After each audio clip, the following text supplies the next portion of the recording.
আসসালামু আলাইকুম, সবাইকে শুভেচ্ছা জানিয়ে কুরাইশ নিউজের রাতের সংবাদ শুরু করছি। আমি জাকির হোসেন। শুরুতেই সংবাদ শিরোনাম। সংশোধিত নারী ও শিশু নির্যাতন দমন আইন চূড়ান্ত, বিয়ের প্রলোভন দেখিয়ে ধর্ষণের শাস্তি 7 বছর।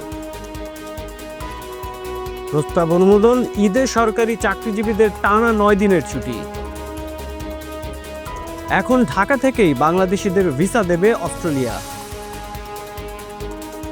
এবং চ্যাম্পিয়ন্স ট্রফির শিরোপা অর্জনে 81 কোটি টাকা পুরস্কারের ঘোষণা বিসিসিআই। এবারে বিস্তারিত, শুরুতেই জাতীয় প্রসঙ্গ। সংশোধিত নারী ও শিশু নির্যাতন দমন আইনে বিয়ের প্রলোভনে ধর্ষণের সাজা 7 বছর করা হয়েছে বলে জানিয়েছেন প্রধান উপদেষ্টার প্রেস সচিব শফিকুল আলম। বৃহস্পতিবার রাজধানীর ফরেন সার্ভিস একাডেমিতে আয়োজিত ব্রিফিংয়ে এ তথ্য জানান তিনি। উপদেষ্টা পরিষদের সভায় আইনের সংশোধনী চূড়ান্ত অনুমোদন দেওয়া হয়েছে বলেও জানানো হয় ব্রিফিংয়ে। উপদেষ্টা পরিষদে নেয়া অন্যান্য সিদ্ধান্তের বিষয়ে জানিয়ে প্রেস সচিব বলেন, সরকারি কাজের দরপত্রে দুর্নীতি কমাতে ও স্বচ্ছতার জন্য এখন থেকে সরকারি কাজ শতভাগ টেন্ডারে হবে। এতদিন 60% কাজ টেন্ডারে হতো।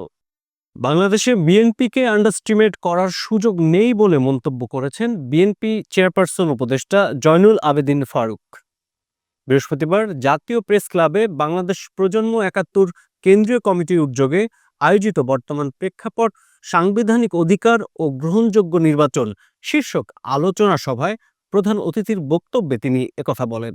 নতুন রাজনৈতিক দলগুলোর উদ্দেশ্যে বিএনপি চেয়ারপারসনের উপদেষ্টা আরও বলেন, আজকে যারা বড় বড় কথা বলেন, সেকেন্ড রিপাবলিক, গণপরিষদ নির্বাচন, কমিশনার ও ইউনিয়ন পরিষদের মেম্বারদের নির্বাচনের কথা বলেন, তাদের ভুলে গেলে হবে না বিএনপি আল্লাহর রহমতের দেয়া একটি দল।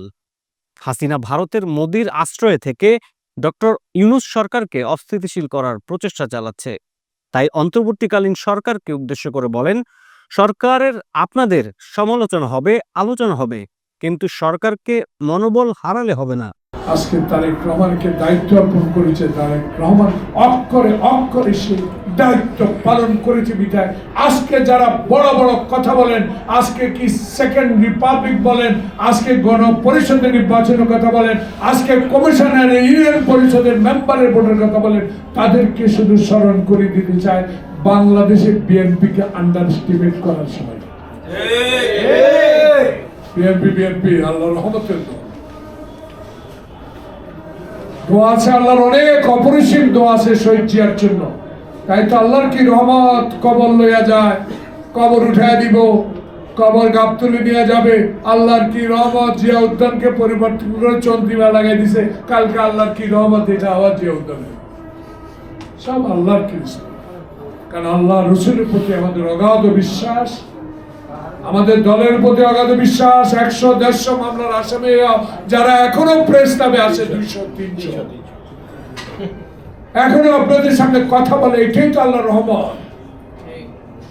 আল্লাহর রহমত আমরা আছি, থাকবো, তবে বাংলাদেশকে ভালোবাসি। আবু গাদ দিয়ে বলেন যায়, কে বলতে পারবেন 2-1 নাম বলেন, যা 12,000 কোটি, 13,000 কোটি, 14,000 কোটি ব্যাংকে লেনদেন করছে। ক্ষমতা তো 3 বার ছিল খালেদা জিয়া, যা বলেন হিসাব দেন। কি রে ভাই, 394 কোটি টাকা 5 জনের ব্যাংকে জব্দ করছে কালকে দেখলাম। কি দেশ, গরিবের অর্থ এইভাবে পাচার করে বাংলাদেশকে মেধা শূন্য করে, বাংলাদেশকে সে ভারতের কিছু কুচক্রী মহলের চক্রান্তে বাংলাদেশকে মেধাবিহীন করে এই হিন্দুস্তানের লোককে চাকরিতে পুনর্বল করার যে পরিকল্পনা হাসিনার ছিল, আল্লাহ পাক ছাত্র জনতার বৈষম্য বিরোধী আন্দোলন, তারেক রহমানের সমর্থন, আল্লাহ পাক হাসিনাকে বিদায় করে দিয়েছে। এখন আল্লাহর রহমত ইনশাল্লাহ এর মেধা তালিকার লোকে বাংলাদেশে যায়। তাই আজকে 71 প্রজন্ম ভুলে দিলে চলবে না। দেখেন কালকে পশু, আমি সমালোচনা কারো করতে চাই না, কিন্তু আমার আবেগ বিবেক একজন ছাত্র কর্মী হিসাবে, স্বাধীনতার যোদ্ধা হিসাবে আমার কষ্ট লাগছে। কালকে না পরশু একজন আমেরিকান গোয়েন্দা সংস্থার প্রধান একটা মিটিংয়ে এসে এক পরিকল্পিত সাংবাদিকের প্রশ্নের উত্তরে আমি আজকে উল্টা প্রশ্ন করতে চাই, যখন আপনি হিন্দুস্তান ভারতে, তখন নাগপুরে আগুন কেন নাগপুরে আগুন? 300 বছর আগে আওরঙ্গজেব কি করেছে, সম্রাট কি করেছে? 300 বছর মুসলিম শাসন হয়েছে, 200 বছর ব্রিটিশ শাসন করেছে, এমন অবস্থা হয়নি। এখন মোদি তুমি ক্ষমতা আসার পর পরে এইসব অচল অবস্থা কারা সৃষ্টি করছে? কারা এইসব 300 বছর আগের পুরানো কবরকে আজকে উচ্ছেদ করার ষড়যন্ত্র করছে? এইসব ষড়যন্ত্রের প্রেতাত্মা মোদি এবং মোদির আশ্রয়ে হাসিনা আবারও বাংলাদেশে এই আমার ডক্টর ইউনূস সরকারকে অস্থিতিশীল করার একটা প্রয়াস ওই দেশ থেকে। পবিত্র ঈদ উল ফিতর উপলক্ষে উপদেষ্টা পরিষদের বৈঠকে আগামী 3 এপ্রিল নির্বাহী আদেশে ছুটি দেওয়ার প্রস্তাব অনুমোদন দেওয়া হয়েছে। এর ফলে এবার টানা 9 দিনের ছুটি মিলছে সরকারি চাকরিজীবীদের। বৃহস্পতিবার প্রধান উপদেষ্টার কার্যালয়ে উপদেষ্টা পরিষদের বৈঠকে 3 এপ্রিল নির্বাহী আদেশের ছুটির প্রস্তাব অনুমোদন দেওয়া হয়। এ বিষয়ে প্রধান উপদেষ্টার উপপ্রেস সচিব আবুল কালাম আজাদ মজুমদার জানিয়েছেন, পবিত্র ঈদ উল ফিতর উপলক্ষে সর্বসাধারণের যাতায়াত নির্বিঘ্ন করার জন্য নির্বাহী আদেশে 3 এপ্রিল 2025 সাধারণ ছুটি ঘোষণা করা হয়েছে। জানা গেছে, চাঁদ দেখার উপর নির্ভর করে আগামী 31 মার্চ সোমবার দেশে পবিত্র ঈদ উল ফিতর উদযাপিত হতে পারে। সেই হিসাব করে সরকারি ছুটির তালিকা নির্ধারণ করা হয়। এখন থেকে ঢাকায় অবস্থিত অস্ট্রেলিয়ান হাই কমিশন থেকে বাংলাদেশি নাগরিকদের ভিসা দেয়া হবে। এক ফোনালাপে এ বিষয়ে কথা বলেছেন স্বরাষ্ট্র উপদেষ্টা অবসরপ্রাপ্ত লেফটেন্যান্ট জেনারেল জাহাঙ্গীর আলম চৌধুরী ও অস্ট্রেলিয়ার স্বরাষ্ট্রমন্ত্রী টনি বার্গ। বৃহস্পতিবার প্রধান উপদেষ্টার কার্যালয়ে অনুষ্ঠিত উপদেষ্টা পরিষদের বৈঠকে স্বরাষ্ট্র উপদেষ্টা জানান, এখন থেকে অস্ট্রেলিয়া ঢাকায় অবস্থিত তাদের হাই কমিশন থেকে বাংলাদেশি নাগরিকদের জন্য ভিসা প্রসেস করবে। এ সিদ্ধান্ত অবিলম্বে কার্যকর হবে বলেও উপদেষ্টা পরিষদকে জানান তিনি। এর আগে বাংলাদেশি নাগরিকদের ভিসা নয়াদিল্লি থেকে প্রসেস করত অস্ট্রেলিয়া। নতুন এই সিদ্ধান্তের ফলে ঢাকায় অবস্থিত অস্ট্রেলিয়ান হাইকমিশন থেকে ভিসা পাবেন বাংলাদেশি নাগরিকরা। আজকে হোম অ্যাডভাইজার জানিয়েছেন যে তাকে আজকে সকাল 9টার সময় অস্ট্রেলিয়ান হোম মিনিস্টার তাকে ফোন করেছিলেন, টনি বার্গ, এবং উনি জানিয়েছেন যে আজকে এখন থেকে বাংলাদেশিদের জন্য যে ভিসা প্রসেসিং এইটা ঢাকা থেকে হবে। এটা আগে নিউ দিল্লিতে নিয়ে যাওয়া হয়েছিল, কিন্তু আপনারা জানেন যে এটা কিছু অসুবিধা তৈরি হচ্ছে, তো সেই জন্য অস্ট্রেলিয়ার তরফ থেকে কালকে এসে অস্ট্রেলিয়ান অ্যাম্বাসাডার জানিয়ে গিয়েছিলেন। আজকে অস্ট্রেলিয়ার হোম মিনিস্টার, আজকে আমাদের home adviser lieutenant general Jahangir Alam Chowdhury তাকে ফোন দিয়েছিলেন। এবং এটা আপনারা জানেন যে গত 31শে অক্টোবর টনি বার্গ বাংলাদেশে এসেছিলেন, তখন তার সাথে চিফ অ্যাডভাইজারের কথা হয়েছিল। চিফ অ্যাডভাইজার এই অনুরোধটা করেছিলেন যে যাতে বাংলাদেশের মানুষরা, বাংলাদেশের ন্যাশনালরা যাতে ঢাকার থেকেই ভিসা প্রসেসিং করতে পারে। তো আমরা তাকে এই প্রসেসটা এখন থেকে ঢাকা থেকে শুরু হবে। এবারে জেলা সংবাদ। ঢাকার ধামরায়ে মাটির ব্যবসা নিয়ে বিরোধের জেরে আবুল কাশেম নামে এক বিএনপি নেতাকে কুপিয়ে হত্যা করেছে সন্ত্রাসীরা। বৃহস্পতিবার দুপুর 12টার দিকে উপজেলার গাঙ্গুটিয়া ইউনিয়নের জালসা এলাকায় এই ঘটনা ঘটে। দুপুরে আহত অবস্থায় সাভারের এনাম মেডিকেল কলেজ হাসপাতালে নেওয়া হলে চিকিৎসক তাকে মৃত ঘোষণা করেন। নিহত আবুল কাশেম ধামরায়ের গাঙ্গুটিয়া ইউনিয়নের জালসা এলাকার মৃত রইজ উদ্দিন মাস্টারের ছেলে। তিনি গাঙ্গুটিয়া ইউনিয়ন বিএনপির সিনিয়র সহসভাপতি ছিলেন।